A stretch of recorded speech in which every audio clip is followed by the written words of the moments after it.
Good morning everyone! Actually, kakagising ko lang. Medyo na-late ng konti. Well, simply because aside from it's Sunday, syempre walang work, pahinga. Kagabi, medyo late na nakatulog ng slight kasi birthday na aking asawa. So anyway, for today's video, I just would like to share with you guys yung aking ininom na beauty secret. Beauty secret, quote and quote. So anyway, 2 weeks ago, meron kasi akong sa TikTok, meron akong napanood, no, na online seller siya na trans, tapos binabash siya to the point na below the belt yung mga bashing sa kanya, na nagda-live selling lang naman siya para kumita, ganyan. So in other words, chinek ko yung niya, yung kasi affiliate siya ng TikTok sa may shop. So chinek ko, and then nakita ko yung isa sa mga products na sinisell niya. Eto nga pampa-beauty. So ginawa ko, nireview ko din siya. Tapos nakikita ko, tuwing mag-check ako ng TikTok, nagtitrending siya, maraming affiliates na binibenta siya, tapos yung mga users na magandang feedback. Tapos, chinek ko rin yung mismong site niya, no? Para ma-check ko yung details, ganyan. So, ang dami niyang reviews. So, eto siya guys. Introduce ko lang sa inyo. Ang tawag sa kanya ay Hikari Ultra. So, ito yon. Ayan. Hikari Ultra. Actually, ang alam nyo guys, 1 week pa lang ako ito gumagamit. Kasi no-order agad talaga ako sa kanya. No? Para at least makatulong din sa pagsisell niya. No? Kumita siya kada paano. So, kumuha agad ako. Actually, kinuha ko agad sa kanya is 2. Kasi sobrang na-curious ako. And at the same time, naka-sale kasi siya. Parang from 375, if I may recall it correctly, nakuha ko na lang siya ng 279 each. And then, 60 capsules na siya. So, technically speaking, it's good for 2 months. So, eto siya. Eto ang nagustuhan ko sa kanya. Unang-una, yung kanyang packaging, no? Maganda yung packaging niya. Plus, maganda rin yung bottle. Ayan. Ayan siya. O, diba? Social. Social yung bottle. Tapos, capsule siya, of course. It's capsule. So, ito siya. Ayan. So, medyo shiny. Okay, pink siya. Ano yung mga kanyang supplement facts, no? So, meron siyang glutathione.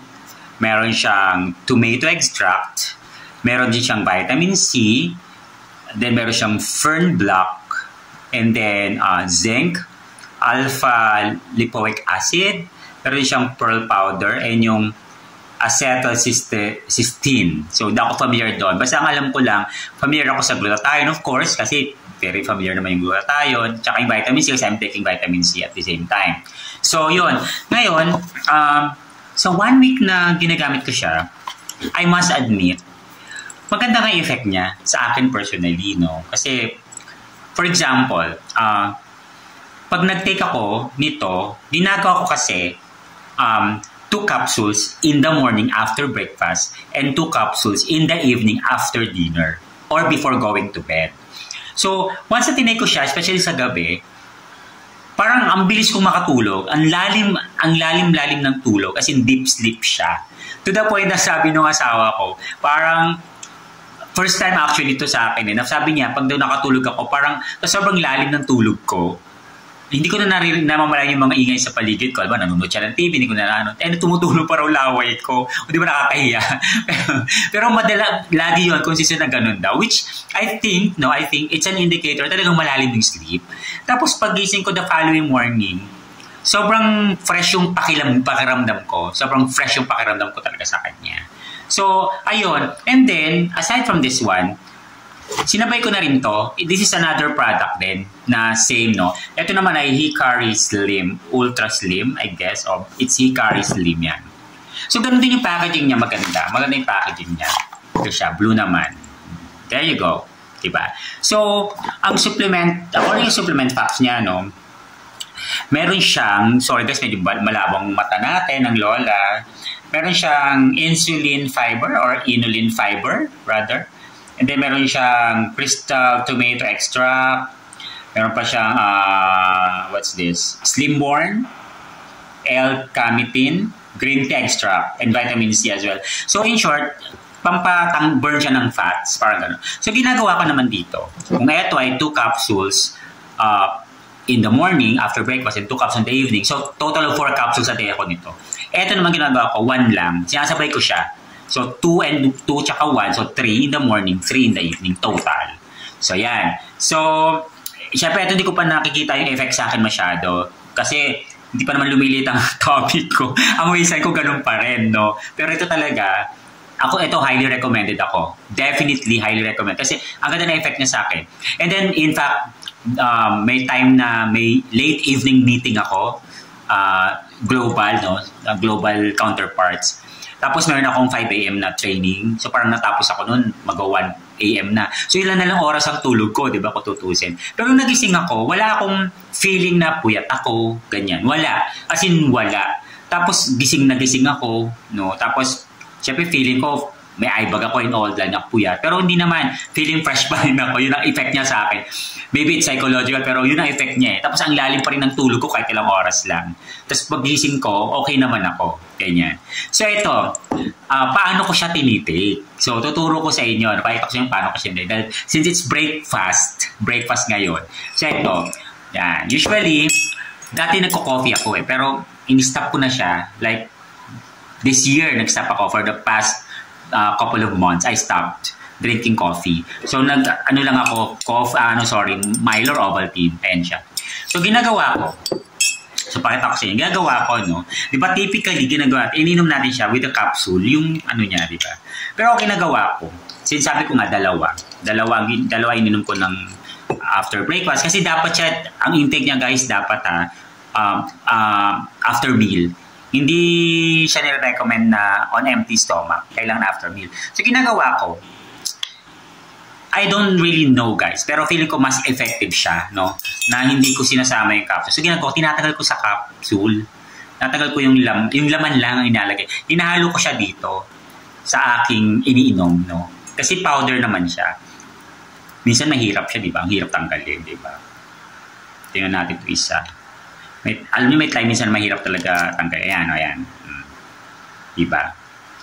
So, inaano ko lang. As in, yung laman niya, yung powder, ang nilalagay ko. Diretso. Tapos, kuha tayo ng isa. Ito. So, isa, pangalawa to. Ayan. Ayan siya, guys. So, kitang-kita nyo, ha. So, gagawin ko lang, ihahalin ko lang siya. Siyempre, para ma-mix dun sa Milo. Actually, Milo yung iniinom ko talaga morning. Hindi siya hot.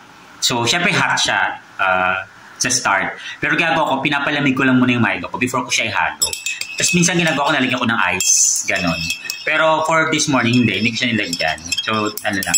Tapos, after that, pag medyo feeling ko na na siya, na mix na siya, saka ko hinahalo tong blue, yung for the slimming. Yung slim, he carries slim naman siya. So, fat burner naman siya. So, ganun din yung nagawa ko. Tatagal ko lang din sa capsule. Ganyan. There you go. Ayan. Very fine yung niya, yung powder niya. As in talagang super powder siya. Ayan. So, ganyan lang ginagawa ko. And then, nilalagay ko siya sa ref. Kasi, ang recommendation nila is, kapag na-open na siya, it is highly recommended na nilalagay sa cold temperature. So, nilalagay ko lang sa ref, dun sa baba ng ref namin. Not really sa freezer kasi humidity kasi. So, sa ref lang, ayan. Di ba ang ganda ng bottle? Social ang bottle. Di ba? So, yan. So, yan. So, inaano ko lang siya. Inahalo ko lang siyang ganyan. Ganyan-ganyan lang. So, ayan. Yan. Minsan kasi, guys, kapag hindi masyado na mix, naiiwan sa ilalim yung yung powder. Nagpa-powderize siya sa ilalim. Nabubuo siya. So, inahalo ko lang siyang ganyan maikit. Halo. So, ayan. Pag medyo feeling ko okay na, saka ko na siya iniinom. So, depende sa inyo, guys. Kasi ako, minsan nilagyan ko ng ice para malamig. Or minsan, cold water na inalagay. Lagay lang ako ng konting hot water para ma-mix lang siyempre yung Milo. Kasi Milo ay ininom ko. Then, lalagyan ko ng cold water. Saka ko siya i-mix. Ayan. Ayan siya, ganyan lang, di ba? Pati yung kasi may mga may mga powder na dumikit.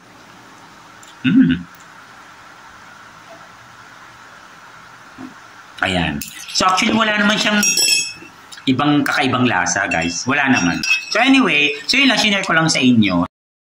And kung gusto ninyo bumili din, marami sa TikTok. No, marami sa TikTok. Pero I suggest para matulungan natin yung online seller na trans. Kasi ano siya sa probinsya, bundok, parang bundok. So umakit pa siya ng bundok para mapag-live selling kasi may na yung signal. And then, patay na yung mom niya, so yung father naman niya, hindi makapag-work kasi may sakit. So mga kapatid lang niya, mga bata pa. So siya talaga, nagtsatsaga siya magbenta to raise her family. So, ang pangalan ng TikTok shop niya is Alfred TikTok Shop. So, ayan, i-ano ko na lang sa babahan, guys, yung yung niya, account, para at least din siyang i-message sa TikTok directly. So, tulungan natin siya, guys, kasi kawawa din naman siya. At least makatulong kahit paano, kahit sa maliit na bagay lang sa kanya. So, yun lang, guys, ayan, yan siya ulit. Ayan. So, thank you guys for watching. I hope, makatulong sa inyo, maging interesado rin kayo, and you will also try this product. Okay, again, it's Hikari Ultra and Hikari Slim. Yung blue yung slim, ito yung ultra. Ito yung may glutathione, ito yung may fat burner. Yan. Okay, so thank you so much guys, and I'll see you again in my next vlog. Bye for now!